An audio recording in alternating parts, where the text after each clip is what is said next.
ভোরের নীরবতা তখনও ভাঙেনি পুরোপুরি। রিয়াদের আকাশে হঠাৎ শোনা গেল ভোঁ ভোঁ শব্দ, কয়েক সেকেন্ড পর বিস্ফোরণের ঝলকানি। সৌদি আরবের রাজধানীতে অবস্থিত মার্কিন দূতাবাসের দেয়ালে লেগে যায় আগুনের আঁচ, ধোঁয়ার কুণ্ডলি উঠতে থাকে কংক্রিটের ভবনের গাবে। মঙ্গলবার ভোরে দুটি ড্রোন ব্যবহার করে হামলা চালানো হয় বলে জানিয়েছে সৌদি প্রতিরক্ষা মন্ত্রণালয়। সামাজিক যোগাযোগ মাধ্যম এক্সে দেয়া এক বিবৃতিতে বলা হয়েছে, হামলায় দূতাবাস ভবনে সামান্য অগ্নিকাণ্ড ও আংশিক ক্ষয়ক্ষতি হয়েছে। হতাহতের কোনো খবর পাওয়া যায়নি। ঘটনার পর নিরাপত্তা জোরদার করা হয়েছে এবং রিয়াদ, জেদ্দা ও দাহরানে অবস্থানরত মার্কিন কর্মীদের থাকতে বলা হয়েছে সতর্ক অবস্থানে। সংবাদ মাধ্যম বিবিসির প্রতিবেদনে প্রকাশ পেয়েছে এ তথ্য।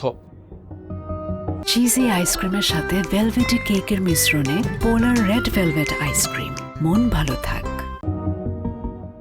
হামলার বিষয়ে প্রতিক্রিয়া জানিয়ে যুক্তরাষ্ট্রের প্রেসিডেন্ট ডোনাল্ড ট্রাম্প জানান, এর জবাবে ওয়াশিংটন খুব দ্রুতই বড় পদক্ষেপ নেবে। মার্কিন সংবাদ মাধ্যম নিউজ নেশনের সাংবাদিক কেলি মেয়ারকে দেয়া এক সাক্ষাৎকারে ট্রাম্প বলেন, এই হামলার জবাবে ওয়াশিংটন কি করতে যাচ্ছে তা আপনারা খুব দ্রুতই দেখতে পাবেন। এদিকে এই ঘটনার পর মধ্যপ্রাচ্যে মার্কিন স্থাপনাগুলোতে জারি করা হয়েছে সর্বোচ্চ সতর্কতা।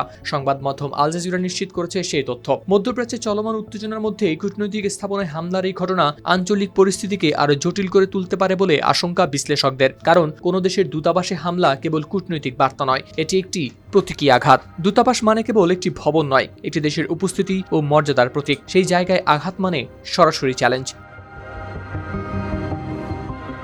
হাওলাদার শামীম, RTV।